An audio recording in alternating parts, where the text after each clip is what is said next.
Tout de suite, l'info.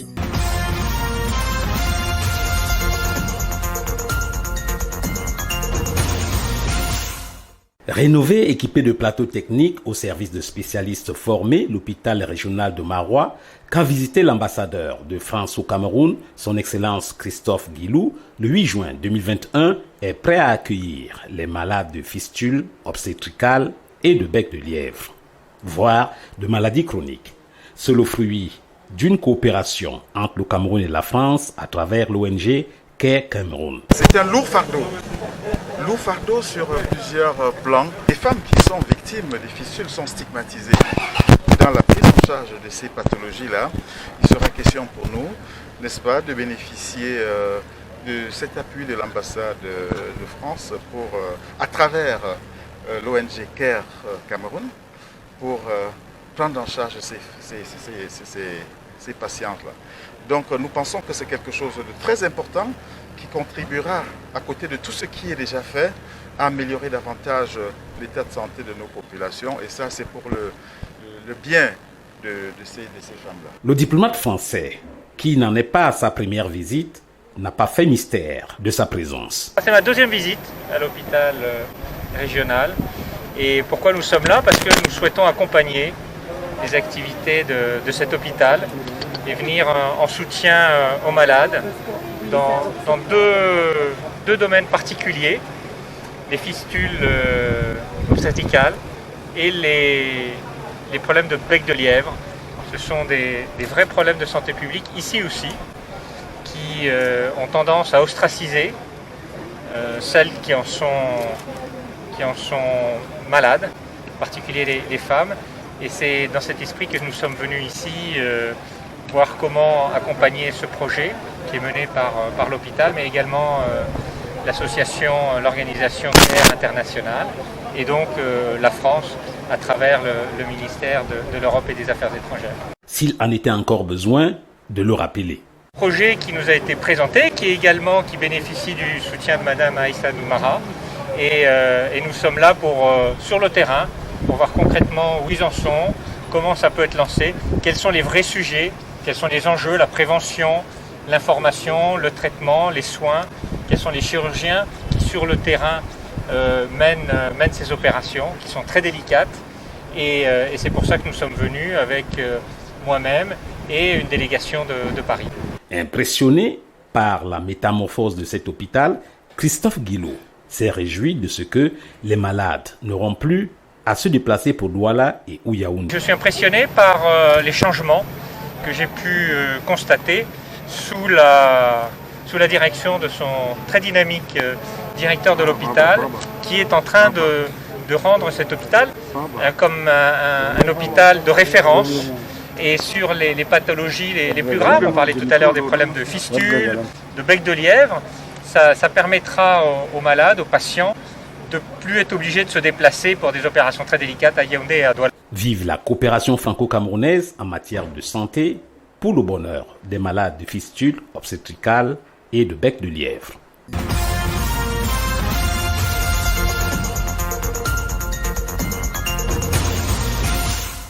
Renseigner les entreprises locales sur la nécessité d'adopter les technologies innovantes en vue d'assurer leur survie et leur compétitivité dans le monde du commerce international. C'est l'objectif poursuivi par cet atelier de sensibilisation à la veille technologique initié à Douala par la CECIMA, entendez la Chambre de commerce, d'industrie, des mines et de l'artisanat. Les entreprises camerounaises en particulier sont consommatrices des technologies importées. Des technologies qui des fois sont obsolètes, ne sont pas adaptées aux préoccupations réelles de notre économie.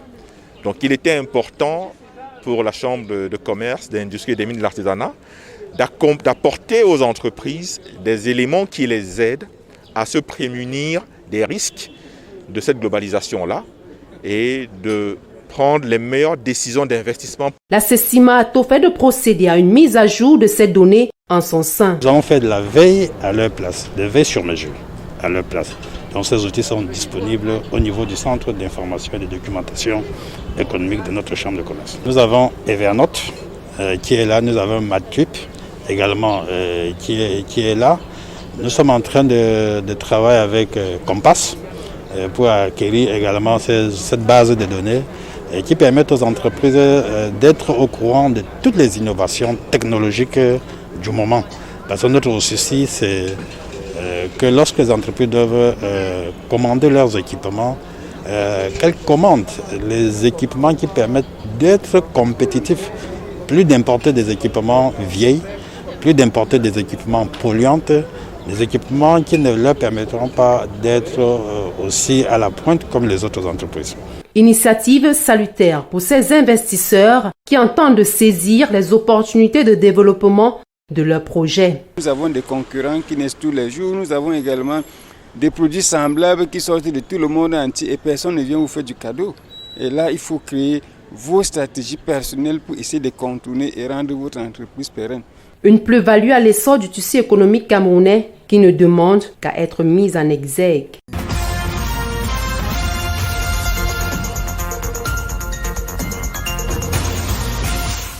Direction régionale de la police judiciaire du littoral à Douala-Bonanjo en fin de matinée du 10 juin 2021.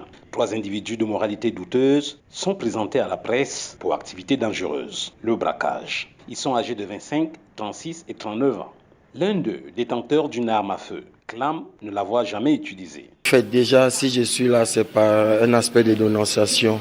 C'est vrai que j'étais détenteur d'une arme à feu, mais je dis devant tout le monde entier, je n'ai rien fait avec. Certes, je voulais la commercialiser. Je ne sais si c'est par là où les écoutes sont arrivées au niveau de la police judiciaire. Donc, tout ce que je peux dire, c'est que je demande d'abord les excuses à la nation pour mon erreur parce que je n'ai pas su que, ayant ramassé une arme à feu, on doit l'octroyer, on doit la remettre autant pour moi à la justice. Et en ma qualité de délinquant primaire que j'étais, j'ai eu peur qu'en venant remettre, on pourra me coller un motif. Mais fin des fins, j'ai été surpris que soudainement, on vient me réveiller chez moi et que je remette l'arme à feu. Moi, une seule chose est la suivante, je n'ai rien volé, je n'ai rien pris à personne. Parce que si j'avais pris, voilà, un mois que je coupille là, je suis sûr qu'après plusieurs confrontations, quelqu'un m'aurait indexé. Ça, c'est tout ce que je pourrais dire. Je demande clémence. Au fait, elle était dans un sac. C'est un petit frère qui a pris le sac dans le déblocage de la voiture. Et il est venu nous trouver comme on reste souvent. Le temps de fouiller, il a vu ça. Bon, je l'ai appelé à côté. Je lui ai dit qu'il se calme. Je l'ai laissé partir avec le salaire qui avait 85 000. Je lui ai dit que je vais vendre ça et je vais le rendre compte. En fin de fin, j'ai fait la prison. 6 ans. Coaction de vol à main armée. Pour faire le point, voici les explications du chef de service des recherches et des enquêtes criminelles à la PJ, le commissaire Gérard Sono Edou. Nous avions fait état d'une procédure suite à un braquage au quartier Ndokpasi. Au cours de la procédure, nous avions interpellé l'un des individus et l'un d'eux était décédé. Les enquêtes ont continué et l'exploitation des différents éléments en notre possession nous ont permis de mettre la main sur 3 autres de ces braqueurs. Certains n'ayant pas forcément opéré dans le braquage Ndokpasi, mais ayant avec l'individu qui a été déféré la semaine dernière, ayant opéré dans le cadre d'autres braquages. C'est ainsi qu'ils ont été interpellés au quartier Bepanda, PK9 et Ndokpasi. Dans leur domicile, nous avons pu saisir un pistolet automatique de marque École Volga, une boîte chargeur garnie de munitions de calibre 9 mm, une arme de fabrication artisanale et 2 munitions de calibre chez Membi André. Par la suite, les différents éléments que nous avons pu recueillir chez les suspects nous ont fait part de la présence de l'un de leurs complices du côté de la ville de Bertois. De même, les enquêtes seront en cours afin que nous puissions recueillir tous les membres de ce gang. Mais d'ores et déjà, nous pouvons rassurer la population de ce que nous sommes à pied d'œuvre afin de pouvoir contribuer efficacement à la lutte contre la criminalité. Nous leur demandons à cet effet de faire confiance aux autorités de police et de nous signaler tout cas suspect qui pourrait nous aider à retrouver les auteurs d'actes criminels. Avis à tous ceux qui ont décidé d'exercer le métier de braqueur. Les forces de sécurité qui veillent au grain sont à leur trousse.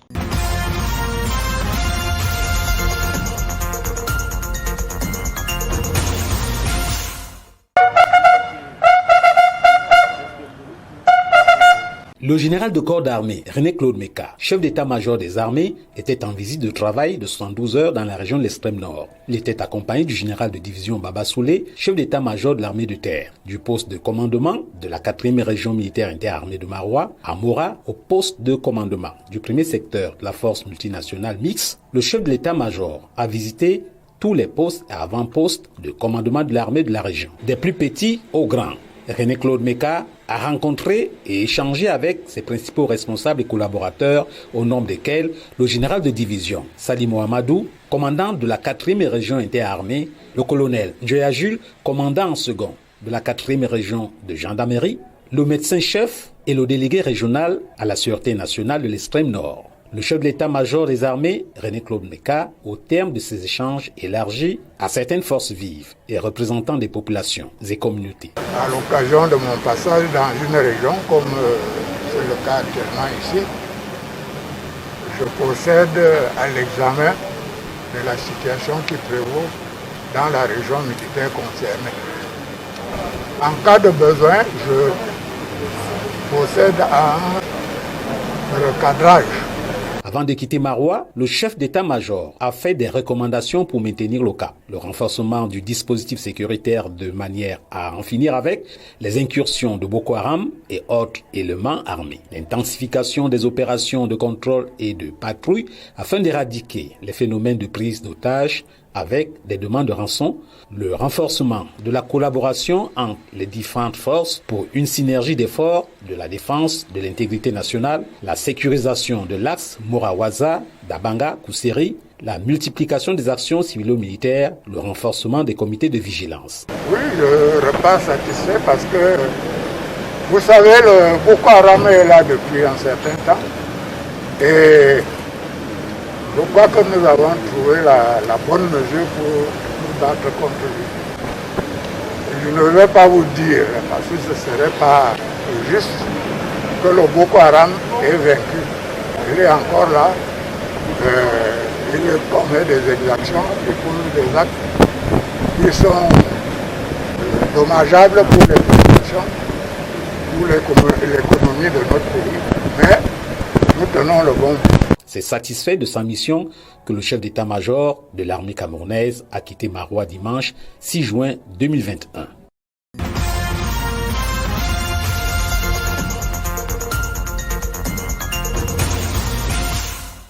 Campagne d'information et de formation des personnels de la Direction générale des impôts et les opérateurs économiques sur la dématérialisation des procédures fiscales et ses innovations, notamment la télédéclaration des impôts et leur paiement.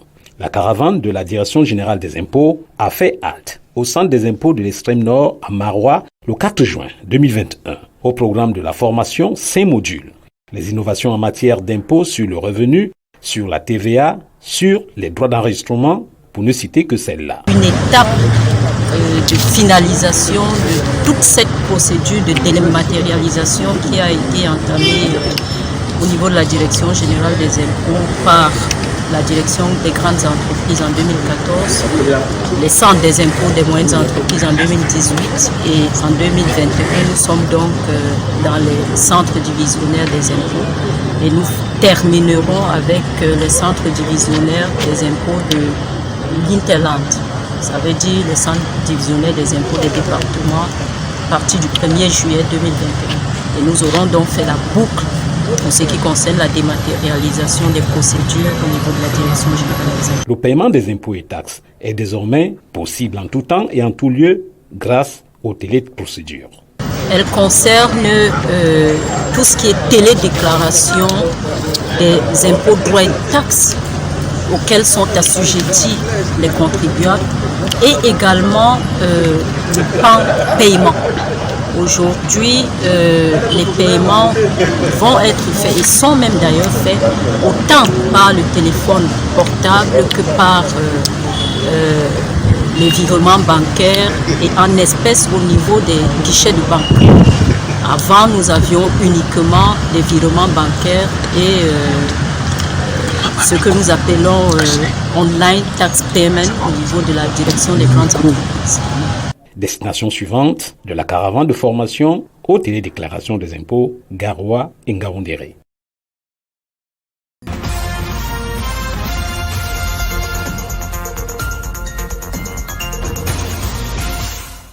Des distinctions honorifiques aux travailleurs méritants de la région de la Damawa, dans le cadre de la fête de l'unité nationale, commémorée le 20 mai 2021. Le gouverneur Kildadi Boukar en a présidé récemment la cérémonie de remise. Au nom du président de la République, le patron de la région du Château d'eau du Cameroun et ses collaborateurs, le préfet de la Vina, les sous-préfets de Ngaoundéré 1er, 2e et 3e ont épinglé aux récipiendaires les précieux métaux. Aucun secteur de la société n'a été oublié. La cause du glissement de la date de cette disposition, qui récompense le mérite, encourage la productivité, est la pandémie de la Covid-19. Ça devrait être le 20 mai, mais nous avons préféré le faire différé à cause de la conjoncture marquée par le coronavirus. Nous voulons relever la détermination et la volonté farouche du chef de l'État à relever tous les défis. Cette cérémonie a eu lieu grâce à son intelligence et en mettant l'homme au centre de ses actions. Tout naturellement, donc, certains Camerounais viennent d'être décorés aujourd'hui. Quelques récipiendaires à la fin de l'heureuse cérémonie. C'est ma première médaille.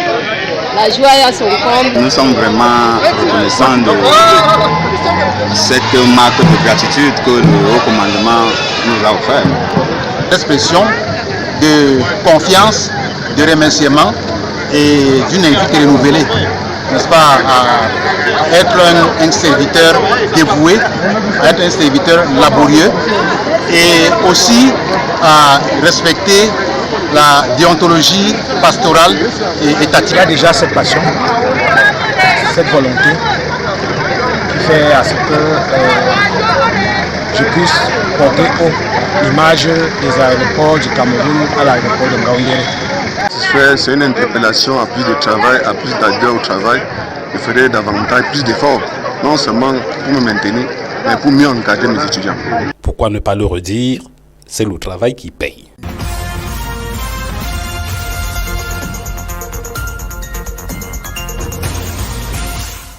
Tenu le 4 juin 2021 du conseil municipal de la commune de Ngaoundéré 2e, consacré à l'examen et à l'adoption du compte administratif du maire et du compte de gestion du receveur municipal pour l'année 2020. Il est équilibré en recettes et en dépenses à la somme de 512 050 000 francs. Il s'est consolidé au cours de son exécution par des autorisations spéciales des dépenses, des excédents de l'exercice antérieur et les financements des partenaires PNDP, FECOM, Prodel. Un budget additionnel dont le total s'est élevé à 263 364 209 francs pour se valoir définitivement en fin d'exercice à la somme de 775 414 209 francs. Le dit budget en fin d'exercice 2020 en recette est de 498 841 826 francs, composé de recettes propres d'un montant de 76 28 539 francs,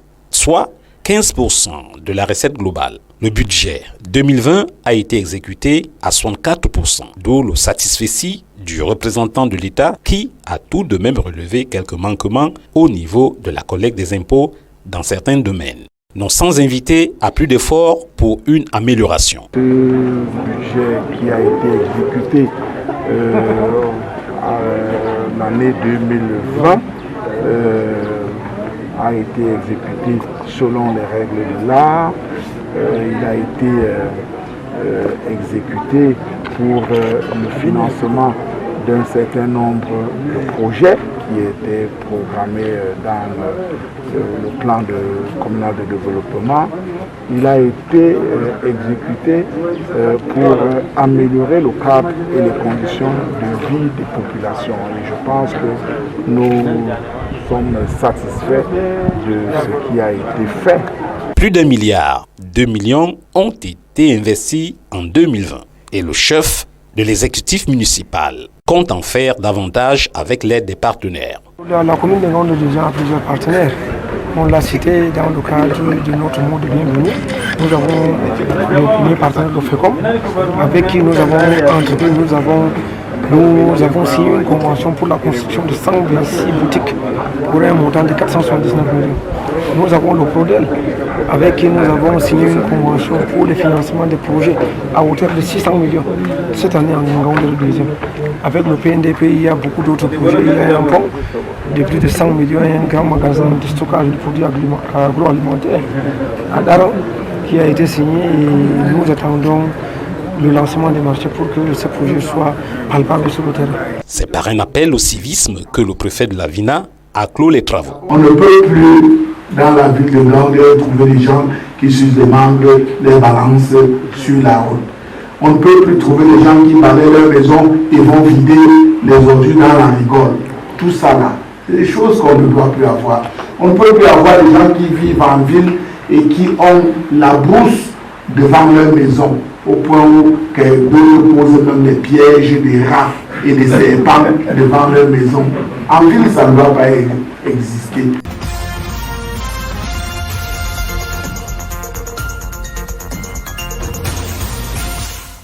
L'éducation comme creuset à l'émancipation économique de la jeune femme.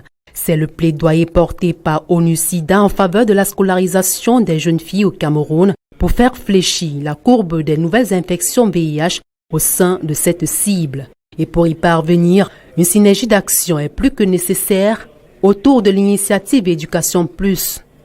Au Cameroun, nous avons encore 17 000 nouvelles infections par an.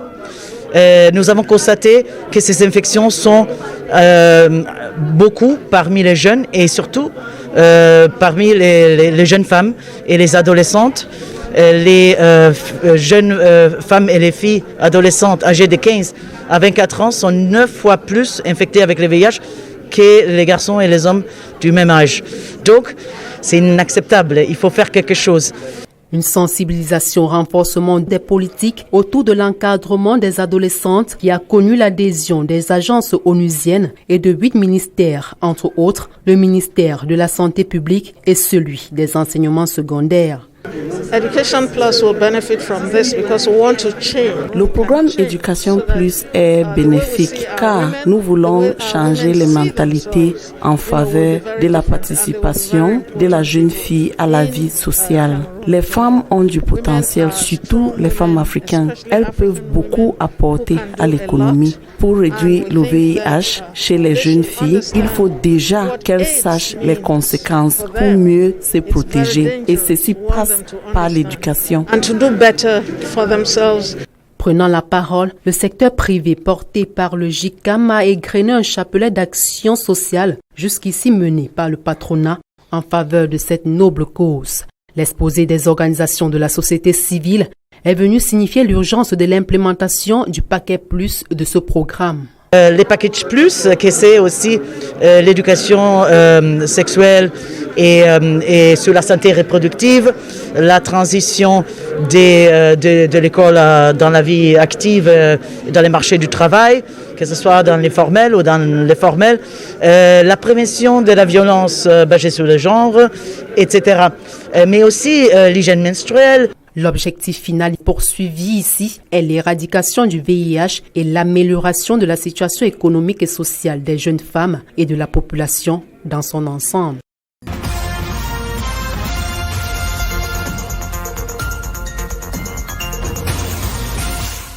Coup de filet de la gendarmerie nationale camerounaise à Douala. Le poste de gendarmerie de Bangapongo, au lieu dit Petit Robert, a récemment mis aux arrêts des présumés voleurs de moto d'une garderie de ce quartier. Les présumés coupables ont été présentés à la presse le 7 juin 2021. Oui, dans la nuit de 31, nous avions eu l'information qu'il y avait un groupe d'une trentaine d'individus dans un parking qui tentaient de piller. Et ils étaient armés ils étaient armés de machettes et de gourdins. Aussitôt, j'ai appelé mon chef de poste de Bangapongo et je lui ai demandé de se déployer immédiatement sur les lieux avec son personnel. Il s'est donc avancé et il était 3 heures. Et quand nous sommes arrivés, on a constaté qu'ils avaient pillé le parking et une boutique de brocante qui se trouvait à côté. Et grâce au renseignement des populations, Jusqu'au petit matin, on avait pu interpeller 8 et on a saisi également 4 motos et 2 écrans plasma. L'une des victimes de ces microbes revoit ici le film du braquage. Moi, c'est Caspar Ndango, alias américain. J'ai été surpris autour de 3 heures.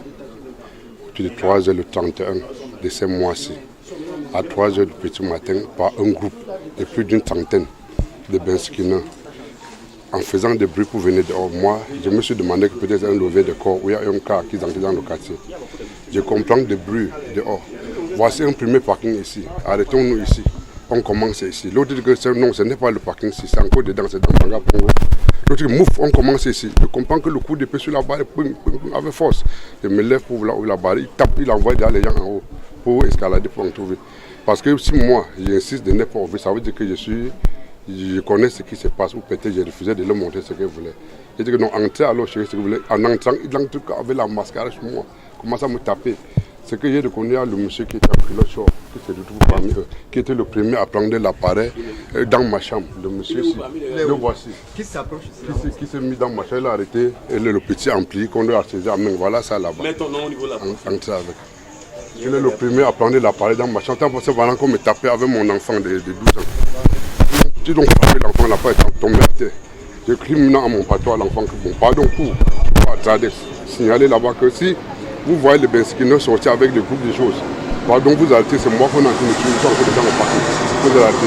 C'est là que l'enfant faufile entre eux. Cependant, d'autres sont venus arrêter la gendarmerie. Depuis la création du poste de gendarmerie de Mbanga Pongo, le quartier a retrouvé sa quiétude. Le poste de gendarmerie de Mbanga Pongo a un personnel dynamique qui procède par des patrouilles pour balayer la zone et la rendre accessible. C'est accessible, c'est-à-dire vivable, en éloignant au sein des populations le mauvais grain, tel que ceux qui font dans la consommation des stupéfiants, les bandits de grand chemin et autres. Avis donc aux hommes sans foi ni loi de la ville de Douala, ceux de Mbanga Pongo en particulier.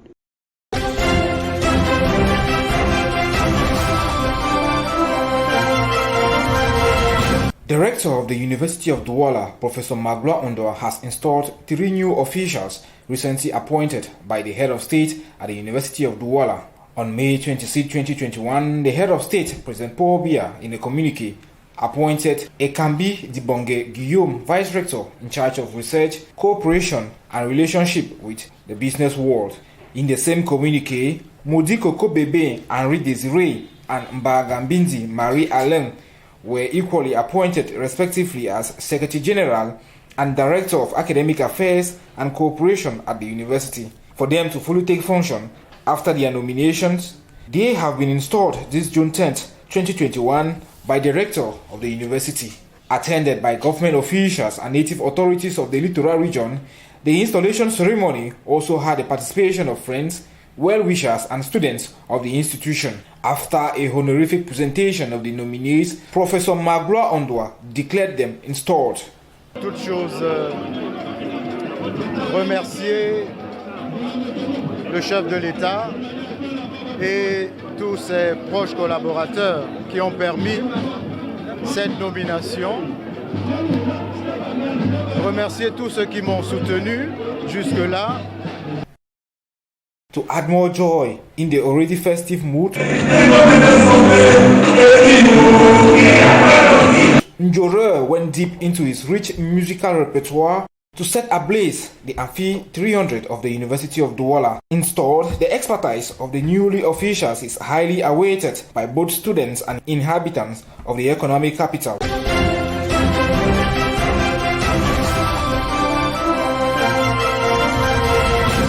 Laying down rules to respect the terms for the employment of temporary workers in enterprises and the promotion of vocational training is the raison d'etre of a workshop that opened in Douala Wednesday the 9th of June 2021. Presided at by the Minister of Employment and Vocational Training, Issa Chiruma Bakari raised the need of reviewing the place value in vocational training, its importance in nation building to ensure proper employment conditions to the youth. The private sector and para-public sector being the main users of temporary workers, it is observed generally they do not follow the right procedure of recruitment, said to be abusive, recruiting mostly foreigners. We want to promote and to tell people that there is a framework that governs the temporary employment in Cameroon. So we are here today to call on all our partners, be them private or public, that the government has laid down rules that everybody has to follow. So those who don't respect these laid down rules have sanctions too. The Labour Code and a text laying down the conditions for the opening and rules for the functioning of temporary employment companies by Prime Ministerial Decree comes to regulate the sector with innovations discussed during the workshop. This new rules and regulation on our activity in terms of sorting, doing like a filter at the entrance to companies that was coming like adventurous, and also set the standards very high. Vocational training enhances employability skills and facilitates integration into the job market. The minister reiterated the need for parents to get their children enrolled in vocational schools so as to reduce youth unemployment.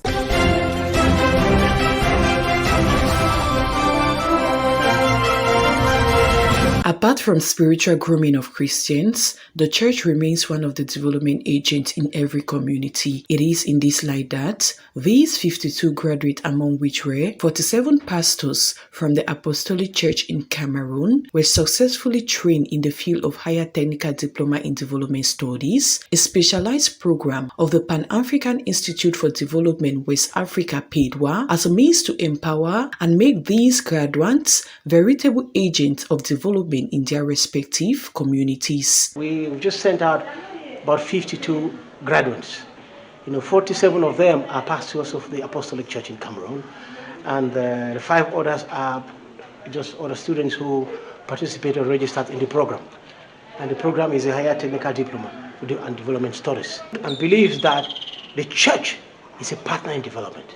Institutions of development are 3. You got a state, you got a church, and you got non-governmental institutions or organizations. And so they need constant training, acquisition of new skills, professional skills and capacity development, empowerment, so that they can better lead the church. So that the church, as a tool for development, can change the lives of the community. On his part, the president of the Apostolic Church in Cameroon, Pastor Motam Sunday, acknowledged that the pastoral profession is rapidly changing. Hence, there is need to empower pastors in other fields of works, as this will ensure continuity in the church developmental project that in turn will benefit its communities. We only thought of spirituality. We only thought of prayers, but now we have become with the sense to know that development is also expected of us, the church. So we are now putting in more, especially to the pastors. We pay more than 70% of their fee to that training. So we are happy to see them work for the church. Taking place in the presence of the hierarchy of the institution, family members and well-wishers, this graduation of the batch of students from PADWA was christened, building our graduates to be active in a changing environment.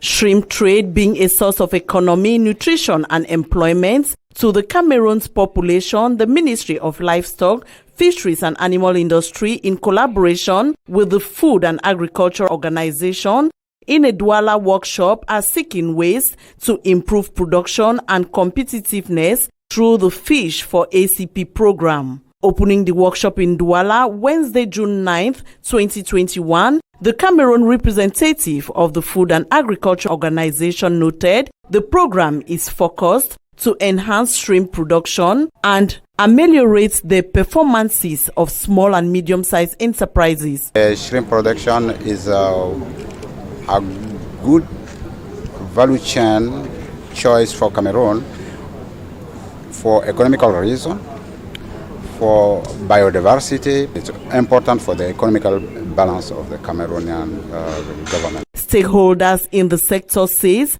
the program is timely, for it will resolve some of the challenges encountered. We mostly get our financing from abroad. So we've been facing a lot of difficulty because we do not have shipping vessels to begin with. And in this type of business, we need shipping vessel and a good team of trained specialists to work, let me say, in the sector. The program, according to the Minister of Livestock, Fisheries and Animal Industries, the Fish for ACP program will pay special attention to small and medium-sized enterprises to stimulate inclusive growth and boost food security, especially for women and young people.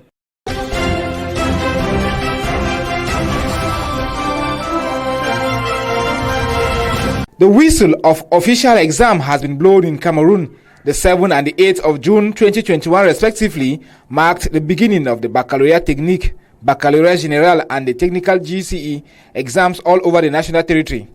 At the Lycée Polyvalent de Bonaberry and the Lycée Technique d'Aqua, strict measures have been put in place to control the students. First, it is the control of temperature, followed by the checkup of metallic objects.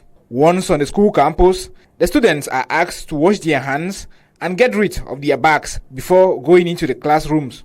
At the gate, just like at the entrance of the examination halls, students are placed under strict scrutiny. Nous n'avons pas eu cette difficulté majeure. We didn't face any major difficulty this year, thanks to our experience in the profession. This made us to anticipate the level of difficulties. Before the exams, we held meetings and seminars where we sensitized some of our staff involved in the examination process. We equally held meetings prior to the exams with our students to sensitize them concerning the exams and the barrier measures against the COVID-19 pandemic. On the other hand, June 29 is the date set aside for the kickoff of GCE ordinary level and advanced levels, and July 12, 2021 will mark the end of the aforementioned examination. For the Francophone subsystem of education, the exams will end this weekend. The 2021 edition of official exam being launched, it is therefore left on the students to give back what they have been receiving in terms of lectures.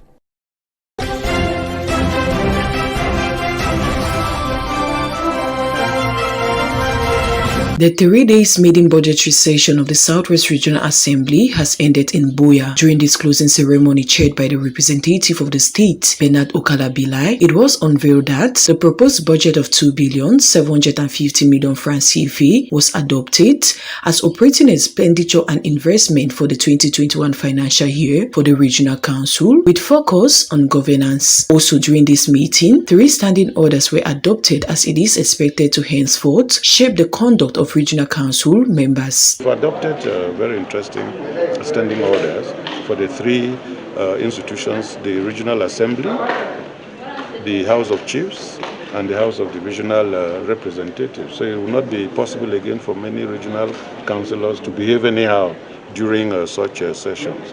Then of course the budget which is the main source of the resources which will permit us to go down to our constituencies, which we balanced it at 2,750,000,000 revenue and expenditure.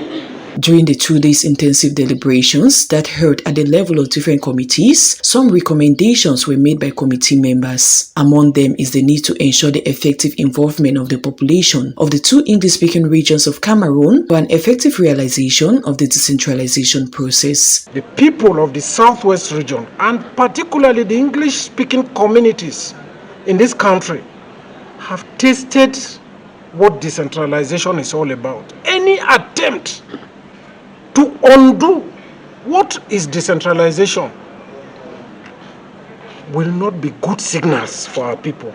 Representing the state, the Southwest Governor Bernard Okala-Bilai, in his closing remark, tasked the Southwest Regional Council members to immediately commence work without any further complaint as the long-awaited financial resources has been made available. We have now the instrument to work. You listen to the statement of the governor. We have no excuse. We're set to work. So the population will see our action. While the crisis-affected Southwest and Northwest population are eagerly waiting on the effective implementation of the decentralization process, regional councillors have been warned against dictating to the population on what decentralization should look like.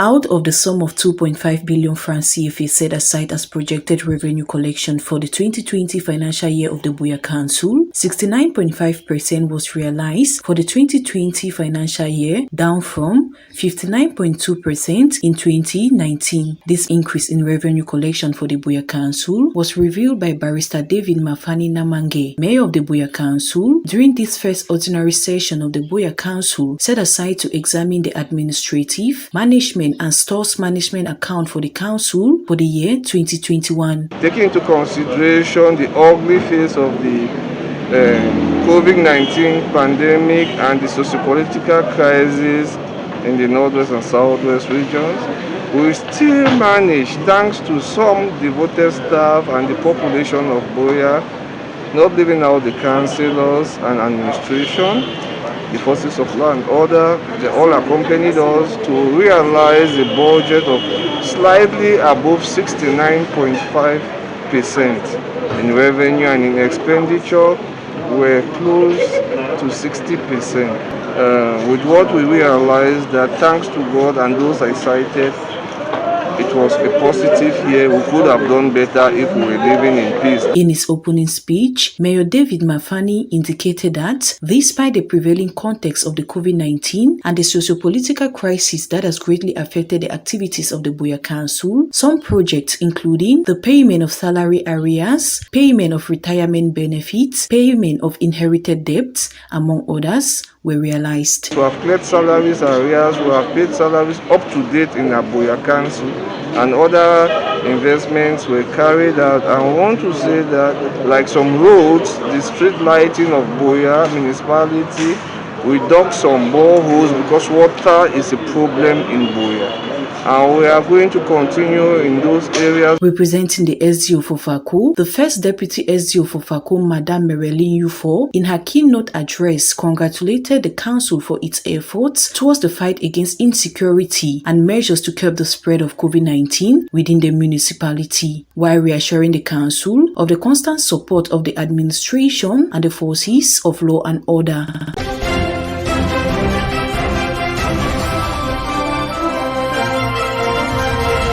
Chimi Maiva and Kenny Eme Bruce are respectively Miss and Master Albinos 2021, placed under the theme Let's Make Discrimination a Faraway Issue. The just ended Miss and Master 2021 contest, organized in prelude to the International Albinism Awareness Day, celebrated every 13th June of the year. Organized by the Cameroon Albinos Women Association, the 2021 Miss and Master Albinos contest was at its 6th edition this June 6th at the Douala French Institute. After showcasing their beauty, intelligence, ambitions, and determination in glamorous outfits, it was time for the jury to declare the winners of the 2021 edition. I'm very happy to be elected as Miss Albinos of Cameroon today at the Institute French in Cameroon. As a Miss, we have to fight against discrimination. That is the theme of our ceremony today. I'm very happy because I have very many difficulties to be here, but I do my best to have this position. To give more grandeur to this event, an enriched jury was put in place, composed of Barrister Kuwang Tembi Patricia and Angel Kosinda, contestants at the recent Miss Universe contest. I was so impressed by that election of Mr. Albinos, because all of us, we are one people. It has in place for discrimination and haters. And thank you so much for the president who had the idea for organizing this election. According to Barrister Kuwang Tembi Patricia, we are all handicapped. Why then castigate others? It's a very good event. It's been a very good, beautiful ceremony to choose the Miss Albinos 2021 and the Masters 2021. It's a very nice, very beautiful and a very loving ceremony, and everything went so well. And the first thing is, they don't want to be considered like outcasts. They want to be taken in, inclusive, and that's our society. Nobody should think that they are from another world. We are all the same. We all suffer from one or the other discrimination if we go by that word. As the 2021 edition of the Miss Master Albinos closed its gate, it is therefore left on the winners to go and defend their one-year mandate.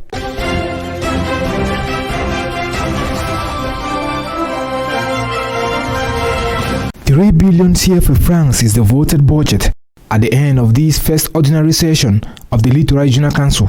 For 3 days, the president of the Regional Council, plus executive bureau members and the regional councillors work day and night in order to come to a compromise. It is not a big budget, 3 billion.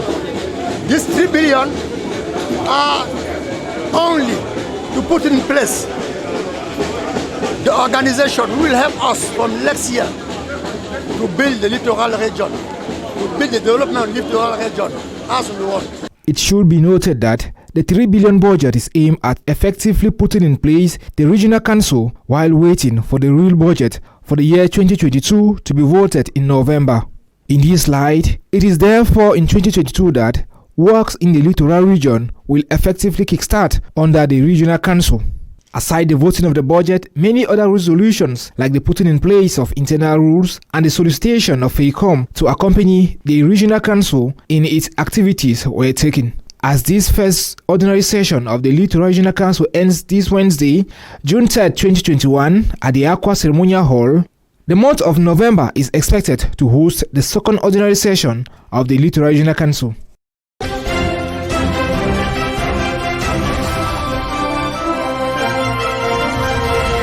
Healing internal wounds is the aim of this one-day conference, which took place at the conference hall of the Littoral Governor's Office. Having been a victim of violence and internal wounds, Mr. Hitima Alphonse Pacific thought of a solution to equally help others heal their internal wounds through his experience and teachings. After going through the 1994 Rwandan crisis as a victim, the latter therefore have a good mastery of his topic. For the effective materialization of his work, Rwandan-born Hitima Alphonse created the African School for Peace, which is already operational in countries like Cameroon, Chad, Togo, just to name but these. A topic like this, spoken to the leaders of our country and even the leaders of the church and people from all walks of life, is a very special beginning for our country. Why? Because we cannot pretend that we have peace if we don't go deep into our inner wounds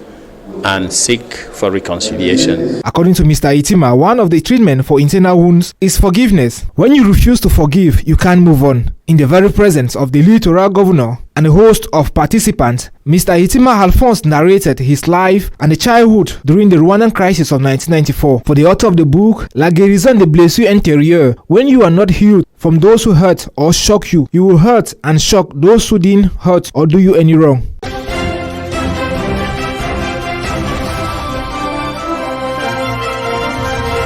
The sum of 2,750 million francs CFA is the proposed budget for the Southwest Regional Assembly. Also peculiar about this pioneer budgetary session of the Southwest Regional Assembly was the examination of the standing orders of the Regional Assembly. This is our first budget session since we came into office. We have two main items on the agenda to examine, vote and adopt the budget for 2021. And is to examine, vote and adopt the standing orders of the Regional Assembly first, of the standing orders of the House of Chiefs and the standing orders of the House of the Regional Representatives. In a speech, the President of the Southwest Regional Assembly, Zacchaeus Elango, indicated that the priority areas for the budget will be for the proper running of the Southwest Regional Assembly. As part of the budget will be used for the purchase of office equipment, the organization of seminars for regional councillors, among others, that will enable them go down to the field to better identify the needs of the Southwest population. That according to the law, the Regional Assembly is structured as follows. The House of the Regional Representatives examine issues to be discussed in the Regional Assembly. When we finish, within 24 hours, the law compels us to forward them to the House of Chiefs. The House of Chiefs now will examine If they have observations to make or there's any rejection, they will send it back to us. If they have observations or rejections with reasons why they are rejecting the work that we've done at the level of the House of Divisional Representatives.